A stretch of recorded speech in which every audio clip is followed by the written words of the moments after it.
Here we are. I came over to commentate this lovely set, and then I realised there's a Steve on the screen, and I no longer want to do that. So how's it going?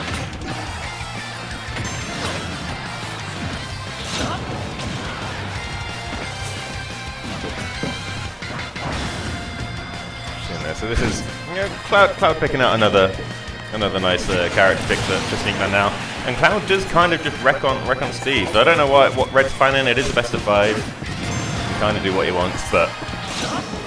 I saw Red Steve online recently, and I ripped it to shreds, both verbally and in game. And it was very annoying. I mean, Steve is Steve, but kind of how Red's doing it is that an optimized Steve who's pretending to do Steve things. So like he'll run away and farm, but he won't build a wall. He'll fish for grabs like that. Like he does weird stuff. He doesn't play like other Steves do, because he's just looking for certain things. He's looking for weird setups that he's probably done in training mode once or twice, you know? And he's just destroyed his own crafting table. I mean, this is kind of a bad matchup. I don't know if Sneakman knew it was coming or not, but Cloud Steve is not a pretty matchup. It's kind of what the higher up swordy players pick against Steve when they need to win. They're very nice there, realising that Red had no minecart because he has not been farming. So he knew the up B was coming.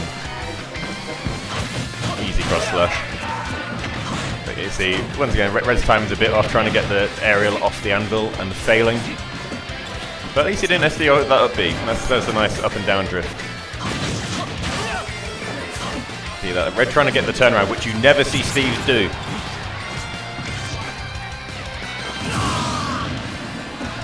But we see Sneakman, I think, I looked away to see Ginge coming back on the mic, and Sneakman had died, and I'm not sure Red even touched him. Oh. Sneakman getting punished for trying to up B out of shield, but that time, up B out of the air, working a treat for him. Yeah, it's I'm not happy about this. Oh, I already complained, saying that I sat down to commentate a nice set and then there's Steve on the screen. Yeah, however, I've just been ripping the shit out of it. Yeah, pointing out all its weaknesses. Yeah. However, I have heard that out of all the characters in Smash Ultimate, Cloud does not have a terrible matchup against Steve. So Sneakman, I don't know if Sneakman knew it was coming. But it's a very good match. I mean, Byleth is fine as well. It's anyone who has a massive disjoints. Yeah. But Cloud just had that airspeed to go with it. See, this is once again Red trying to do like sneaky Steve tech, but just pulling out of his arse. Yeah. He's not. Oh, I thought that might have been death. I'd not looked at Sneakman. A diamond sword maybe at that percent, but not enough. Yeah.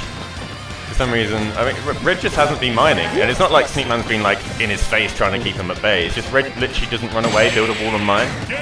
See, I've got a theory about this. I think it's because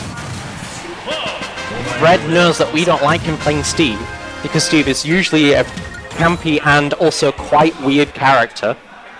So he's only doing the quite weird things. Oh, so he's pretending that Steve isn't campy by not mining, and by not mining he becomes a worse Steve. Is that the display he's putting on for us? That is my thinking, at the very least. Well, put that thinking away, Red. It's not entertaining to see you die as Steve either. That's it. I mean, you know, it's like if you're gonna play Steve, at least play Steve right. You know, it's the least you could do. show me something cool that I haven't seen before, and I might change my opinion on Steve. I'm not going to, but there's a chance, you know. So this thing always annoyed me that we're currently on in between backless, but I need game mirrored. Yeah. They're named wrong, right? Yeah, I don't know why that is. Right. But yeah, this is the wolf. Can Red's wolf?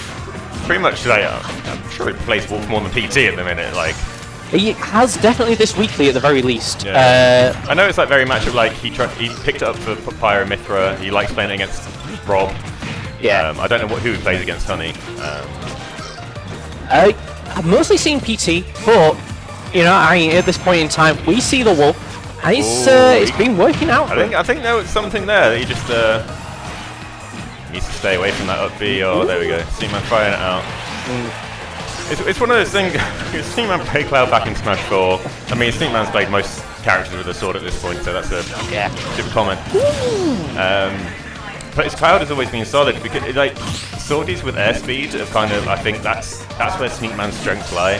Yeah. Because his grab game and his tomahawk game is absolutely solid when he decides to do it.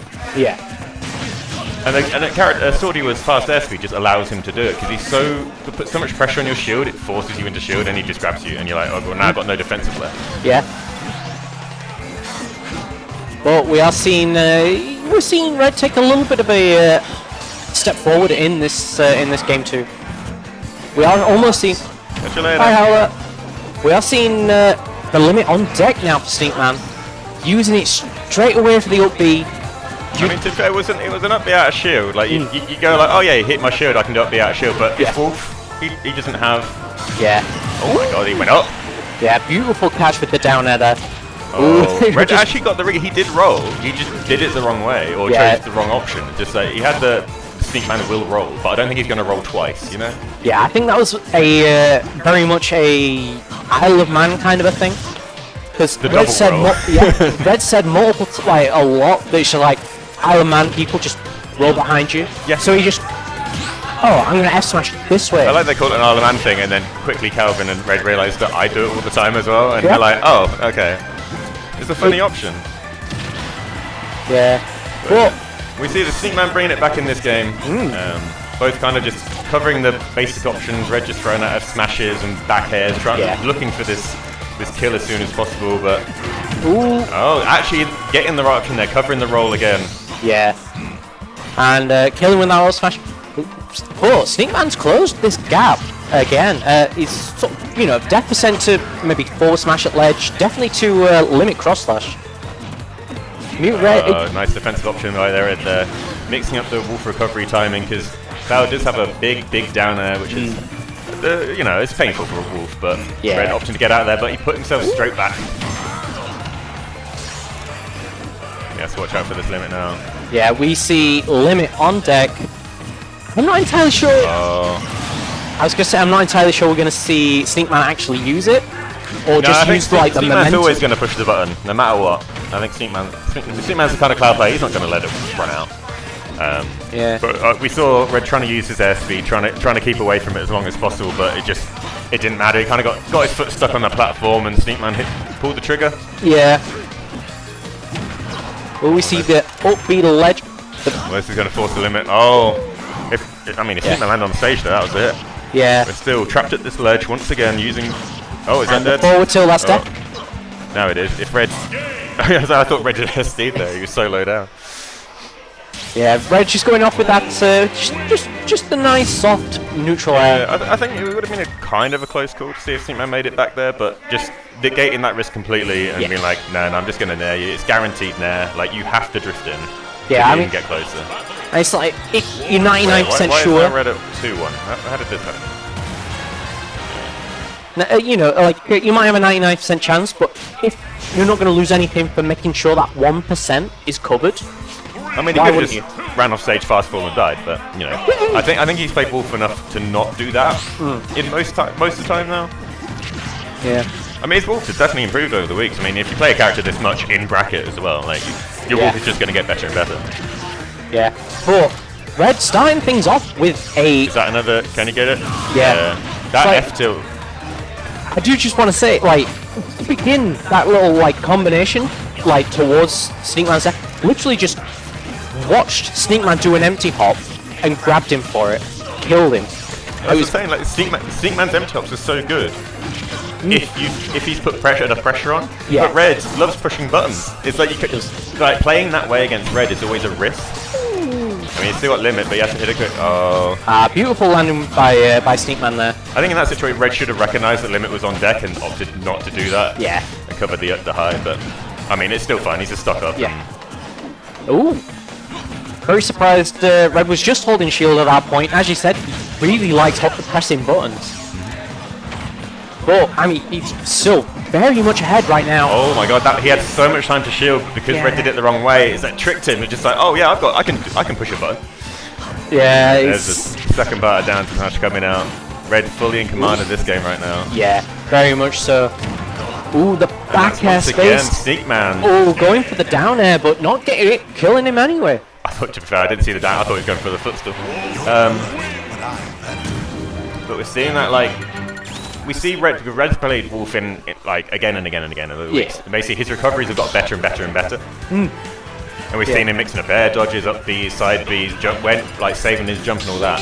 Yeah. On the other hand, Sneakman, his Cloud, constantly losing his jump, constantly getting edge guided by F tilt. I mean, it is Wolf. He has that advantage, being he's just slapping away with F tilt. Yeah. But I kind of think that means Sneakman isn't mixing up his timings. It's the same timing of the up B snap every time. Yeah. And Red's just having a field day with it. Yeah, I mean, you know, you see sort of like, let's say Curry coming back to ledge, very rarely loses the jump, and is just constantly mixing up how he gets back to ledge, making full advantage of both the cross slash one air dodges. No, we'll give Red a win for the last game.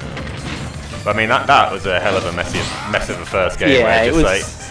It's not something you want to see. It doesn't matter who you're rooting for right now. It's not a start you want to see. Yeah. It looked like Sneakman sort of lost his footing and just died. It kind of ran off and kind of it let Red get the spike, but then it's like he air dodged after the spike, and it's like kind of what input was he looking for that forced him to buffer an air dodge? Because like the dare was happening. That's not gonna. I mean, there's a chance it's stage spicy, but at that percent, not likely. Ooh, the miss-space dash grab. I mean, there's limits on deck. Going I think potentially he had to drop down and get that out. And I think that was just kind of his comeback into the game there. He was only at 100%. Nice little limit cross slash off stage. May have sealed the deal, but now nearly even in percent, but not even in stocks. Yeah, I mean, you know, if this was even percent, if we didn't see that first thing from Sneakman, we'd be looking at a very tight game here. But Red, running away with it quite a bit.